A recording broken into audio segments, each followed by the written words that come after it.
আসসালামু আলাইকুম প্রিয় দর্শক, সবাই কেমন আছেন? চলে আসলাম এই মুহূর্তের সবচেয়ে গুরুত্বপূর্ণ আবহাওয়ার খবর নিয়ে। আবারও পরবর্তী 72 ঘন্টার মধ্যে বঙ্গোপসাগরে তৈরি হতে পারে শক্তিশালী নিম্নচাপ। এছাড়া রাজধানী ঢাকা বিভাগ থেকে শুরু করে খুলনা, বরিশাল ও চট্টগ্রাম বিভাগের অধিকাংশ জেলায় আসছে ভারী থেকে অতি ভারী বৃষ্টিপাত। এছাড়া 15ই অক্টোবরের পর তৈরি হতে পারে একটি নতুন ঘূর্ণিঝড়, দেশব্যাপী আসতে পারে আরও ভারী বৃষ্টিপাত। তো প্রিয় দর্শক, আগামী 24 ঘন্টা থেকে 48 ঘন্টার মধ্যে রাজধানী ঢাকা থেকে শুরু করে খুলনা, বরিশাল, চট্টগ্রাম, সিলেট, ময়মনসিংহ, রংপুর ও রাজশাহী বিভাগের প্রত্যেকটা জেলার কোন জেলার আবহাওয়া কেমন থাকবে জানিয়ে দিব।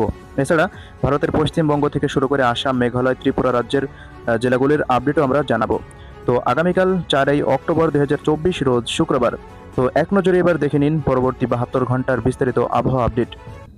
তো প্রিয় দর্শক, আমরা এই মুহূর্তে একটু নজর রাখবো স্যাটেলাইট ইমেজে। তো দেখুন, এই মুহূর্তে এদিকে রাজশাহী বিভাগ এবং এদিকে খুলনা বিভাগের মেহেরপুর, এদিকে শোলকোপা, ঝিনাইদহ, মাগুরা, যশোর, চুয়াডাঙ্গা, ভেড়ামারা, এদিকে লালপুর, পাবনা এবং বাঙ্গুড়া, বেড়া, এদিকে পাংশা, রাজবাড়ী, বালিয়াকান্দি, ফরিদপুর, শিবালয়া, নগরপুর, এদিকে টাঙ্গাইল, এই সমস্ত অঞ্চলগুলোর উপর একটি শক্তিশালী বজ্রবাহী মেঘ অবস্থান করছে। তো আজ রাতের মধ্যে কয়েকটি গ্রাম অঞ্চলে হালকা মাঝারি বৃষ্টিপাতের সম্ভাবনা থাকছে। এছাড়া এই মুহূর্তে ভারতের পশ্চিমবঙ্গ জুড়ে অধিকাংশ জেলাতেই যে বাঁকুড়া, এদিকে পুরুলিয়া, বর্ধমান, শান্তিপুর, চন্দননগর, কলকাতা, কাটুয়া থেকে শুরু করে এদিকে মালদা পর্যন্ত, দিনাজপুর দেখতে পাচ্ছেন, প্রত্যেকটা অঞ্চলেই ভারী বজ্রবাহী মেঘের আনাগোনা চলছে, বৃষ্টিপাতও হতে পারে রাতের মধ্যে।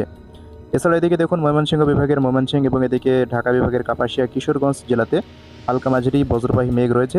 তবে দেশের রংপুর, এদিকে বরিশাল, চট্টগ্রাম বিভাগের প্রত্যেকটা অঞ্চলের আকাশ এবং সিলেট বিভাগের প্রত্যেকটা অঞ্চলের আকাশ সম্পূর্ণ পরিষ্কার রয়েছে। রাতের মধ্যে তেমন আর ভারী থেকে হালকা মাঝারি বৃষ্টিপাতের কোনো সম্ভাবনা আমরা লক্ষ্য করছি না। এছাড়া এই মুহূর্তে দেখুন, সমুদ্র অঞ্চলও একেবারেই স্বাভাবিক রয়েছে।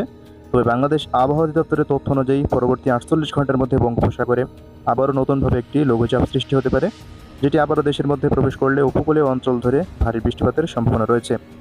তো এই হলো আজকে রাতের পরিস্থিতি। তো চলুন আমরা এবার এক নজরে দেখে নিই আগামীকাল শুক্রবার কোথায় কেমন বৃষ্টিপাত থাকতে পারে। তো এই মুহূর্তে ইউরোপিয়ান আবহাওয়ার পূর্বাভাস মডেলের রাডারের তথ্য অনুযায়ী শুক্রবার সকালের পর ময়মনসিংহ এবং সিলেট বিভাগের কয়েকটি অঞ্চলে হালকা থেকে মাঝারি বৃষ্টিপাতের সম্ভাবনা উঠে আসছে। চাতকবাজার, এদিকে জগন্নাথপুর, ফাঁকেরবাগ, বিশ্বম্ভরপুর, এদিকে নেত্রকোনা, ফুলপুর, ময়মনসিংহ, কেন্দুয়া, ইতনা, এই সমস্ত অঞ্চলগুলোতে। এছাড়া সিলেট বিভাগের অন্যান্য অঞ্চলগুলোতেও হালকা থেকে মাঝারি বৃষ্টিপাত থাকতে পারে। তবে বৃষ্টিপাতের মাত্রা একটানা হওয়ার কোনো সম্ভাবনা নেই, যে কোনো সময় বৃষ্টিপাত থাকতে পারে।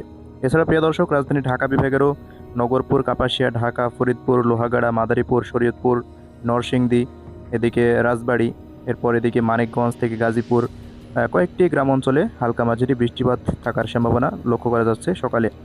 এছাড়া দেখুন, পশ্চিমাঞ্চলে তেমন কোনো বৃষ্টিপাত দেখা যাচ্ছে না রাজশাহী বিভাগের কোনো জেলাতেই। এছাড়া রংপুর বিভাগের কোনো অঞ্চলে এই মুহূর্তে রাডারের আপডেট অনুযায়ী কোনো বৃষ্টিপাতের আপডেট নেই।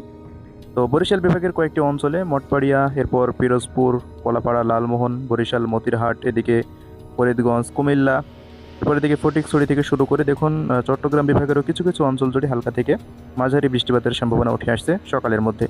তো আমরা যদি আরও পরবর্তী সময় চলে যাই, তো দেখুন বেলা গড়ানোর পর খুলনা বিভাগের কিছু কিছু অঞ্চলে সাতক্ষীরা থেকে শুরু করে যশোর, লোহাগাড়া, এদিকে মাগুরা, শৈলকুপা, ঝিনাইদহ, কুষ্টিয়া, মেহেরপুর, চুয়াডাঙ্গা, এরপর এদিকে রাজশাহী, পাবনা, সিংড়া, মোহনপুর, বগুড়া, সিরাজগঞ্জ, নাটোর, পাবনা, এই সমস্ত অঞ্চলগুলোতে সামান্য বৃষ্টিপাতের সম্ভাবনা। এছাড়া এদিকে ময়মনসিংহ বিভাগের কিছু কিছু অঞ্চলে হালকা মাঝারি বৃষ্টিপাত থাকতে পারে। তবে রংপুর বিভাগেরও কয়েকটি অঞ্চলে, রংপুর, এদিকে চররাজিপুর, ঘোড়ারঘাট, এই অঞ্চলগুলোতেও হালকা মাঝারি বৃষ্টিপাতের সম্ভাবনা দেখা যাচ্ছে। এছাড়া চট্টগ্রাম বিভাগের বেশিরভাগ অঞ্চল জুড়ে নাইখাংছড়ি, চকরিয়া, এরপর চট্টগ্রাম, ফটিকছড়ি, এদিকে ছাগলনাইয়া, দাগনভূঞা, ফেনী, খাগড়াছড়ি, মতিরহাট, কুমিল্লা, হাজীগঞ্জ, লাকসাম, এই সমস্ত অঞ্চলগুলোতে একেবারেই সামান্য বৃষ্টিপাতের সম্ভাবনা, অতি ভারী বর্ষণের কোনো সতর্কতা এই মুহূর্তে উঠে আসছে না। তো এই হলো প্রিয় দর্শক শুক্রবারের পরিস্থিতি। তো দেশব্যাপী হালকা মাঝারি বৃষ্টিপাত থাকতে পারে দেশের অধিকাংশ জেলা জুড়ে আগামীকাল শুক্রবার। এছাড়া শনিবার দেখুন ভারী বর্ষণের সতর্কতা দেখা যাচ্ছে অধিকাংশ জেলা জুড়েই। তো বৃষ্টিপাত চলতে পারে 7 তারিখ পর্যন্ত। 7 তারিখের পর থেকে বৃষ্টিপাতের মাত্রা আস্তে আস্তে কমতে থাকবে, আমরা এমনটাই এই মুহূর্তে রাডারের আপডেট অনুযায়ী দেখতে পাচ্ছি। এছাড়া প্রিয় দর্শক, 15 তারিখের পর বঙ্গোপসাগরে একটি তৈরি হতে পারে ঘূর্ণিঝড়, যেটি জানিয়েছে বাংলাদেশ আবহাওয়া অধিদপ্তর। তো দেখুন পরবর্তী 24 ঘন্টার সম্ভাব্য বৃষ্টিপাতের আপডেট। তো পরবর্তী 24 ঘন্টায় ফরিদপুর থেকে শুরু করে মকসেদপুর, গোপীনাথপুর, মাদারীপুর, শিবচর, দোহার, দিকে ঢাকা, দামড়াই, নরসিংদী, কাপাসিয়া, কটিয়াদি, কিশোরগঞ্জ থেকে শুরু করে কেন্দুয়া, নেত্রকোনা, ফাঁকেরবাগ, বিশ্বম্ভরপুর, ফুলপুর, এই সমস্ত অঞ্চলগুলোতে দেখুন প্রায় 100 মিলিমিটারের কাছাকাছি বৃষ্টিপাত থাকতে পারে এবং কয়েকটি অঞ্চলে প্রায় 130 মিলিমিটারের মতো বৃষ্টিপাত হতে পারে।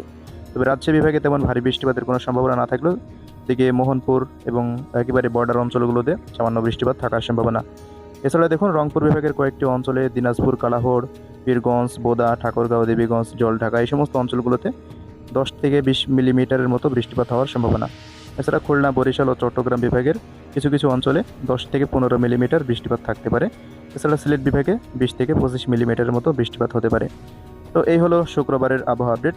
পরবর্তী 3 দিনে দেখুন বৃষ্টিপাতের মাত্রা আরও বৃদ্ধি পেতে পারে এবং পরবর্তী 5 দিনে বৃষ্টিপাতের মাত্রা আরও বৃদ্ধি পাওয়ার সম্ভাবনা এবং এরপর থেকে বৃষ্টিপাতের মাত্রা আস্তে আস্তে কমতে থাকবে। তো দর্শক, এই ছিল আমাদের হাতে থাকা আজকের সংক্ষিপ্ত আবহাওয়া আপডেট। বিস্তারিত আপডেট পাবেন আমাদের দ্বিতীয় চ্যানেলে। ওই চ্যানেলটিকে সাবস্ক্রাইব করে রাখবেন সবাই। কে কোন জেলা থেকে দেখছেন কমেন্ট বক্সে জানাবেন। আল্লাহ হাফেজ।